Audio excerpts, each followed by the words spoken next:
Nickelodeon has been asked about this episode hundreds of times, and they refuse to answer. There's one SpongeBob episode that stands out from all the others. I don't want a happiest memory! Not because it was banned, not because it was edited, but because Nickelodeon won't acknowledge it exists.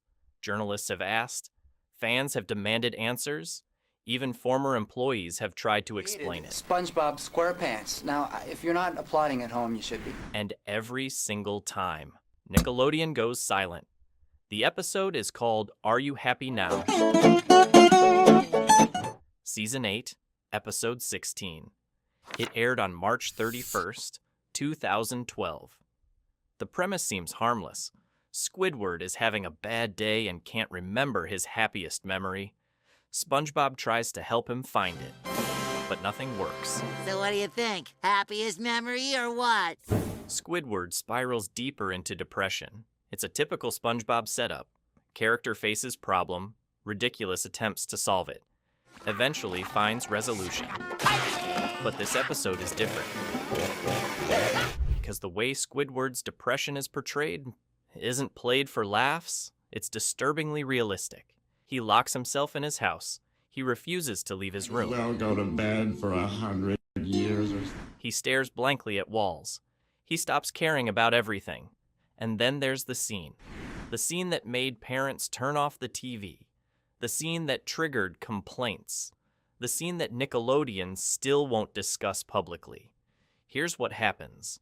Squidward is in his house, completely withdrawn, lying in bed, unresponsive. Patrick tries to cheer him up. Nothing works.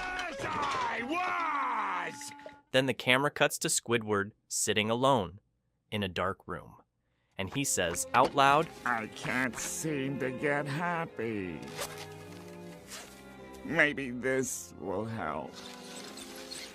The way it's animated is chilling. Squidward isn't being silly. He isn't exaggerating. He looks genuinely hopeless. Then the episode shows a montage of him doing nothing, just sitting, staring, existing in total emptiness. For a kids' show, this is a full depiction of clinical depression, but it gets worse. In one shot, Squidward is shown sitting in a dark closet, completely isolated, head in his hands. The framing is claustrophobic. The music stops. There's just silence. Thanks for stopping by. And for several seconds, the show lingers on that image. Parents watching with their kids immediately recognized what this was, a visual representation of suicidal ideation. Squidward wasn't just sad, he was withdrawing from life entirely. I swear I just threw that darn phone away. Expressing a desire to stay here forever. Forever? Exhibiting textbook symptoms of severe depression. And Nickelodeon aired this on a Saturday morning for children. The backlash was immediate. Here's where things get strange. Nickelodeon didn't pull the episode, they didn't edit it. They didn't issue a statement, they just let it air in reruns for a while. Your happiest memory. Hey. But when journalists started asking questions, when parenting blogs began writing headlines like, "Is Squidward promoting depression to kids?" Nickelodeon stopped responding. Press inquiries? Ignored. Fan questions on social media? Deleted. Requests for comment from mental health organizations? Radio silence. The episode quietly disappeared from heavy rotation. It's still technically available on streaming, but it's buried. No promotion, no marathons, no spotlight. Nickelodeon's strategy became clear. Pretend the controversy doesn't exist. But the questions didn't stop. Former writers were asked about it. Some admitted it was darker than intended. Others defended it.